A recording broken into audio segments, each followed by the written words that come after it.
Shares of Facebook are soaring after hours. Look at this, up more than 8% after that social media giant posted record profits after the bell. And despite all the privacy scandals, including one just today, the daily, the quarterly, the monthly active users on average were up 9% in December from last year. We're joined now by tech expert Brett Larson from Fox News Headlines 24/7.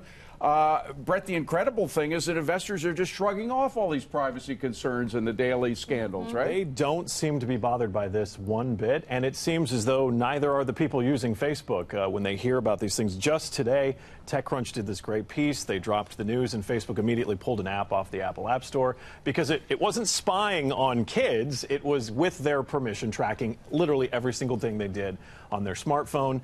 I'm surprised as many parents, as Facebook says, gave permission for the younger kids, 13 to 15-year-olds that needed assigned parental consent to do this. I'm shocked that parents allowed that to happen. I'm not sure I would have. But despite all the bad news for Facebook, investors love it, and there's good reason for that. If you want to reach a massive amount of eyeballs, not just here in the U.S., but all over the globe, Facebook is the platform where you go. Yep. Hey, Brett, it's Scott Martin from Chicago, where it's really warm today. But the Facebook news is helping me a little bit as we're long Facebook. So given that, and we've actually been long, admittedly, from some of the early days up to the rally last year all the way down the mountainside here, do you think that, given everything that you just talked about, you think all that bad news is in the stock from now on? I don't think it's going to be in the stock. It really doesn't seem like any of this bad news ever catches up with them. They've fallen into this trap so many times before, and it's become a pattern, right?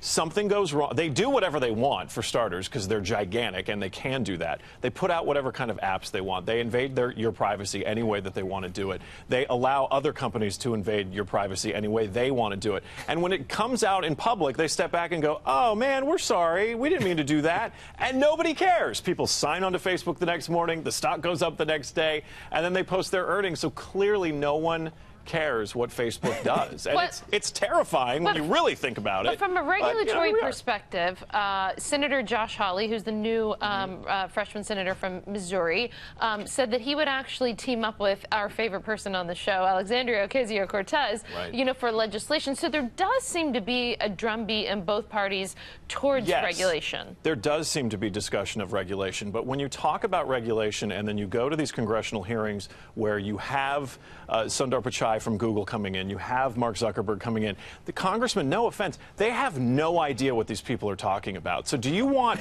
them legislating and writing the regulations? We don't, because they don't really understand how this technology works. But that doesn't mean they're not going to try. That doesn't mean you're the regulation right, but the problem with that is is what's going to end up happening is you're going to get lobbyists from Google and lobbyists from Facebook and lobbyists from Twitter who are going to come in and say, this legislation protects our business model, this ensures that we remain the 800-pound gorilla, this ensures that we are too big to fail. This is the legislation we're going to get behind. And our representatives have no idea. Is Facebook too big to fail? Facebook is, at this point, is too big to fail. Google shut off the Google Circles, or I don't even remember what it was called. It was such a non-entity. But there is no competition right now for Facebook. There is no other platform that has that many users. Facebook has become the new cable company. They have become the cable giant. There's no cost on the right or the left for making a big, tough stand against Facebook because it has no friends politically. Right. I think this is the new cigarette stock. It's going to produce tremendous returns for years to come because it makes a lot of money, and the shares are going to be kept chronically cheap because of all the hubbub about privacy. Meanwhile, people are going to use the heck out of the service. By the way, it's free. We should repeat. That's part of the deal.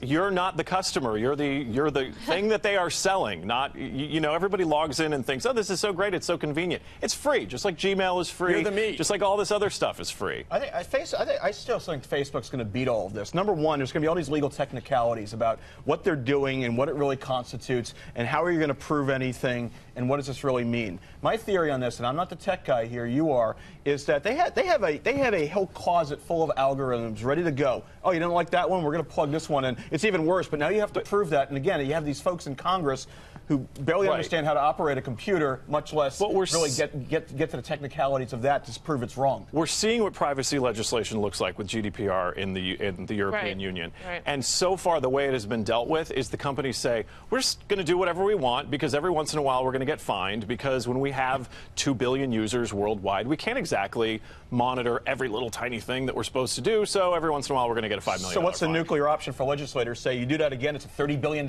fine? The nuclear option they for do that? legislators. No, they can break them up. Yeah, the nuclear option do for that. legislators is to actually understand how technology works, get people in who understand how technology works, and sit those people down and I'm have going them to explain defend the it to you. Congress Which is here because there's a impossible. lot of people. There are a that- lot of Congress people, no, but- it's not the members actually, but it's the staffers, the Yeah. young staffers who are actually Yes. quite smart, who I do think know this in detail. I agree with you holistically. The point about But I the mean, lobbyists. Yeah, but and they that sort of can't. things, They but- try to train the congressmen or the senators they work for, and then they still look like idiots when they're up Yeah. But at face to least face it's with And each this is other. this is not one side or the other. Both sides have good and bad when it comes to understanding technology. But when you have representatives asking the head of Google, why does my iPhone have a certain ad on it? Right. Clearly he has no idea what he's How to asking. set up an internet address. What about Instagram? That seems because a lot of people are saying, well, the young millennials are Right. not going to be going to Facebook, but they got Instagram. They have Instagram, they have WhatsApp, and just this week, Facebook said all the messaging platforms, what we're going to do is on the back end, all that technology is going to be exactly the same. So whether you're messaging on Facebook Messenger or Instagram or WhatsApp, it's all going through the same platform. That gives Facebook the ability to make one user profile more. Brett Larson, great to see you, Brett. Thank you very much for being here. Appreciate it.